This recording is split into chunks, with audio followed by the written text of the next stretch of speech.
Bhutan is a small country nestled in the heart of the Himalayas.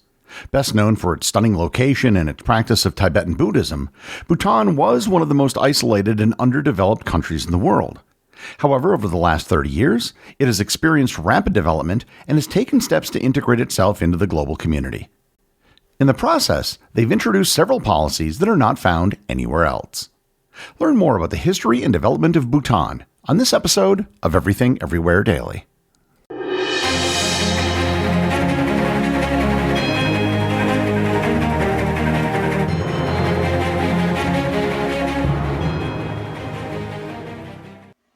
This episode is sponsored by Quince.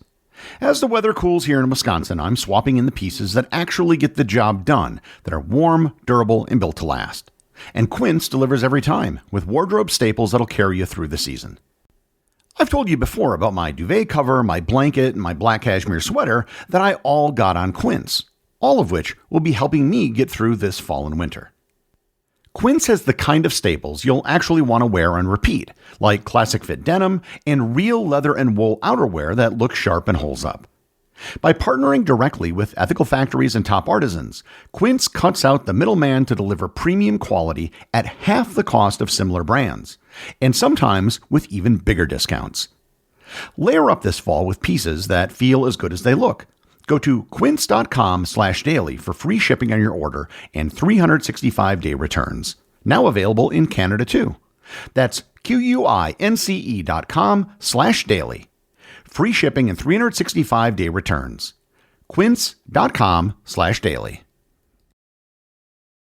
This episode is sponsored by Mint Mobile. If you're a regular listener, you know that I spent over a decade traveling all over the world. During my travels, I would often get mobile plans for my phone, and I noticed that almost everywhere in the world had much, much cheaper phone plans than what we had in the United States. That all changed with Mint Mobile. With Mint, you can get monthly plans that start at just $15 a month. That's why I recommend Mint Mobile. All plans come with high-speed data and unlimited talk and text delivered on the nation's largest 5G network. Use your own phone with any Mint Mobile plan and bring your own phone number along with your existing contacts. At Mint Mobile, their favorite word is no. No contracts, no monthly bills, no overages, no hidden fees, and no BS. Ready to say yes to saying no? Make the switch at mintmobile.com/EED. That's mintmobile.com/EED. Upfront payment of $45 required, equivalent to $15 a month. Limited time new customer offer for first 3 months only. Speeds may slow above 35 gigabits on unlimited plan. Tax and fees extra. See Mint Mobile for details.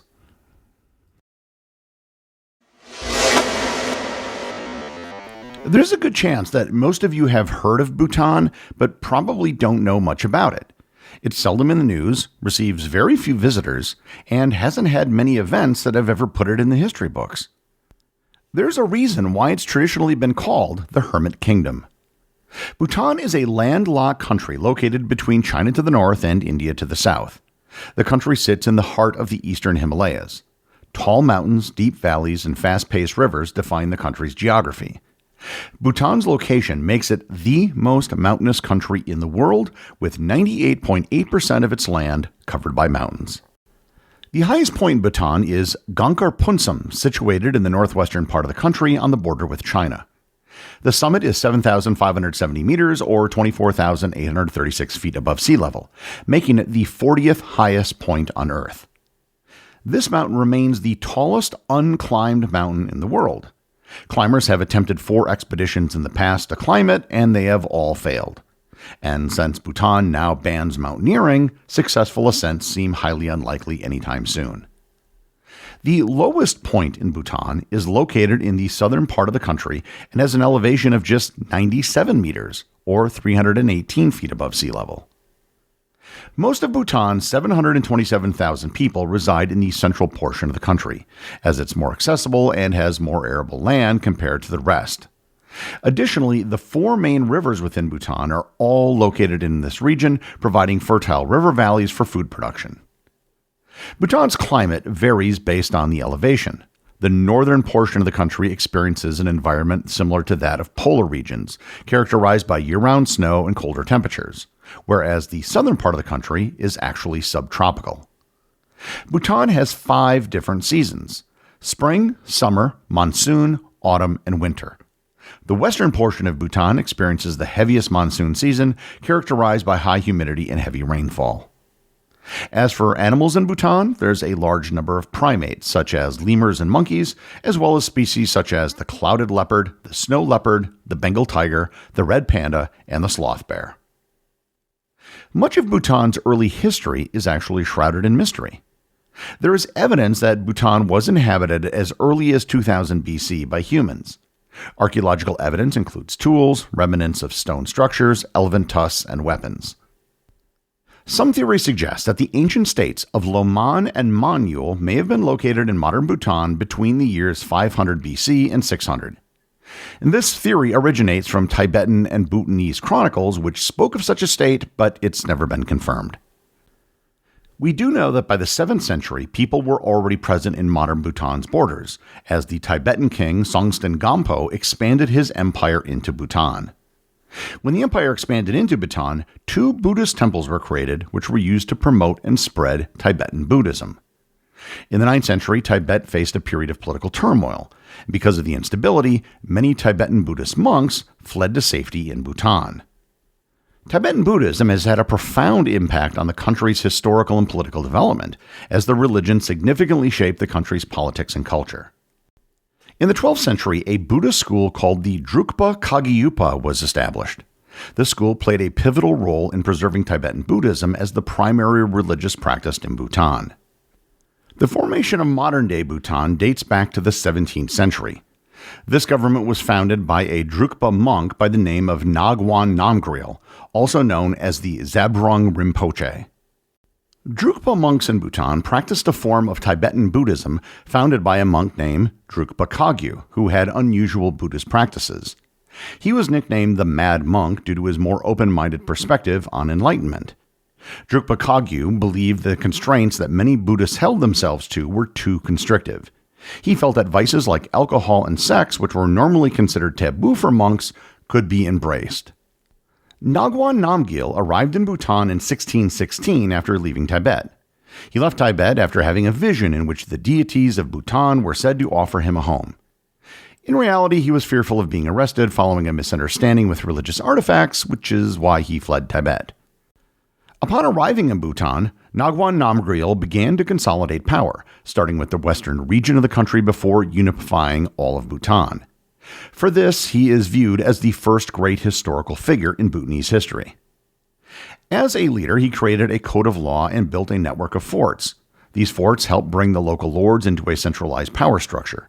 Within this centralized power structure, the country was better equipped to defend itself against potential invasion from Tibet. Although he was a Drukpa monk, Ngawang Namgyal still allowed some of the other Buddhist sects to practice. The most notable of these was the Nyingma school. The Nyingma school differs from the Drukpa Kagyu lineage in that it uses the earliest translations of the Buddhist teachings into Tibetan and emphasizes the traditional path to enlightenment.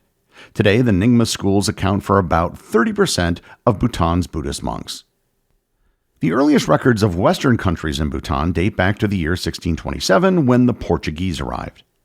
The Portuguese were en route to Tibet when they encountered Bhutan. Bhutan and Tibet were at war at the time, so the Portuguese offered to support Bhutan in their conflict. Ngawang Namgyal refused to take the Portuguese up on their offer, however. As for Bhutan, they continued to face invasions from Tibet in 1629, 1631, 1639, 1647, and a joint Mongol-Tibetan invasion attempt in 1643. The invasions were due to Tibet's fear of Ngawang Namgyal's popularity. Unfortunately for Tibet, these invasions were repeatedly thwarted by Ngawang Namgyal. These failures actually made his Drukpa Buddhist practices more popular and strengthened his power.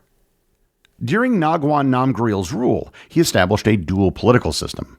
One head of the political system would be called the Je Khenpo, who would be the main religious authority. The political head was called the Druk Disce. The Druk Disce was responsible for the administrative oversight of the country. Bhutan also had a head of state, the first of which being Ngawang Namgyal himself. They would be the ultimate authority in both state and religious matters.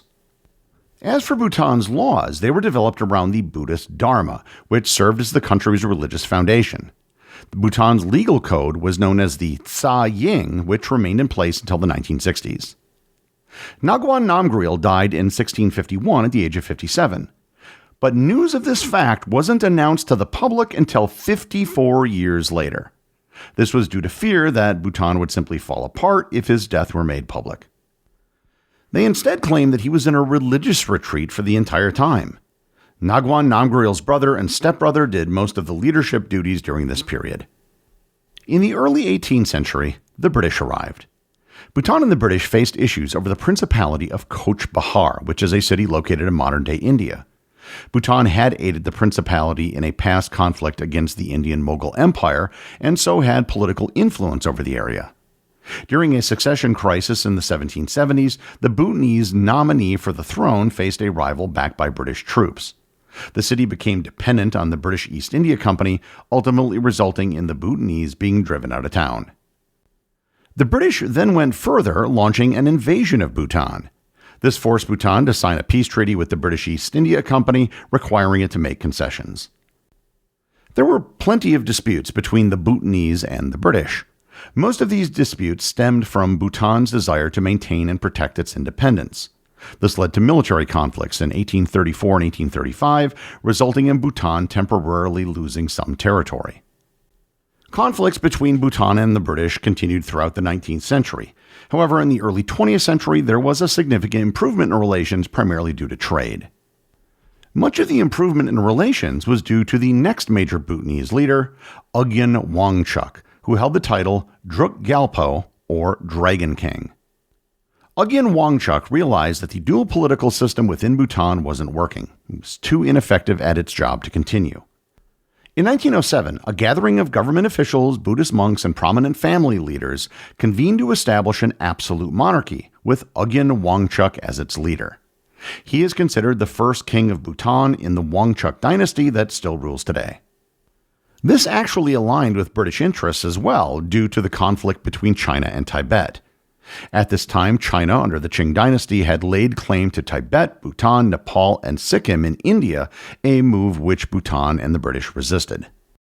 In exchange for no interference in Bhutan's internal affairs, Bhutan agreed to take British advice on external relations. It also meant that the British would defend Bhutan against China, and this resulted in China backing down from attempting to control Bhutan. The reign of Oetken Wangchuck led to the modernization of Bhutan. These reforms led to improvements in education, some westernized schools, enhanced trade relations, as well as a revitalization of their religious system. After Oetken Wangchuck died in 1926, his son assumed the throne. He continued many of the modernization policies of his father, building more schools and roads while simultaneously consolidating power. The third Bhutanese king, Jigme Dorji Wangchuck, who ascended to the throne in 1952, continued to modernize the country. One of his first reforms was developing a national assembly, making the country more of a constitutional monarchy. He later reformed the judiciary, separating it from the executive branch, and expanded the power of the prime minister. Other modern reforms that Jigme Dorji Wangchuck enacted included land reforms, the abolition of both slavery and serfdom, the construction of roads, a declaration of a national language, and the creation of a national museum, library, and archives. In the 1970s, Bhutan adopted a policy of gross national happiness. Rather than focusing solely on material wealth, Bhutan's government uses gross national happiness as a guide for policy decisions and to assess whether development projects genuinely enhance citizens' quality of life. However, it has remained controversial because some say it's just a distraction from actual economic growth. In 1999, Bhutan became one of the last countries in the world to allow television. For the first time, the average Bhutanese were able to see what the rest of the modern world was like. In 2005 and 2006, Bhutan underwent a transition to democracy, which was unusual because it was a top-down movement rather than a grassroots one. In December of 2005, King Jigme Singye Wangchuck surprised the nation by announcing that Bhutan would transition to a constitutional monarchy with democratic elections. The king argued that Bhutan's long-term stability required a system not dependent on a single monarch's personality or wisdom. He wanted to institutionalize good governance before the country faced internal or external threats that might destabilize it. In December of 2006, the king abdicated in favor of his 26-year-old son, Crown Prince Jigme Khesar Namgyal Wangchuck, to ensure that the new democratic system would begin under the next generation of leadership. One of the largest aspects of Bhutan's economy today is its vast hydropower resources. Because they produce so much power, they often have surplus power that they're unable to use or export due to low prices. To reclaim value from this excess power, in 2019, the country began mining Bitcoin. Reports indicate that Bhutan's mining generates something on the order of 55 to 75 Bitcoin per week using current operations, which, as of today, is worth about $6.8 to $9.3 million per week. Recent reports suggest that Bhutan has accumulated over 12,000 Bitcoin in reserves, worth around $1.5 billion, representing a significant portion of the country's GDP. Bhutan is in many ways still an enigma. It's not well known or understood by most people. It remains one of the most traditional countries on Earth despite its efforts to modernize, and it has few links to the global economy, yet somehow it's a leader in Bitcoin mining. All of these things together makes Bhutan one of the most interesting countries on Earth. The executive producer of Everything Everywhere Daily is Charles Daniel. The associate producers are Austin Oetken and Cameron Kieffer. Research and writing for this episode was provided by Olivia Ash. My big thanks go to everyone who supports the show over on Patreon. Your support helps make this podcast possible. And I also want to remind everyone about the community groups on Facebook and Discord. This is where everything happens that's outside of the show. As always, if you leave a review on any major podcast app or in the above community groups, you too can have it read on the show.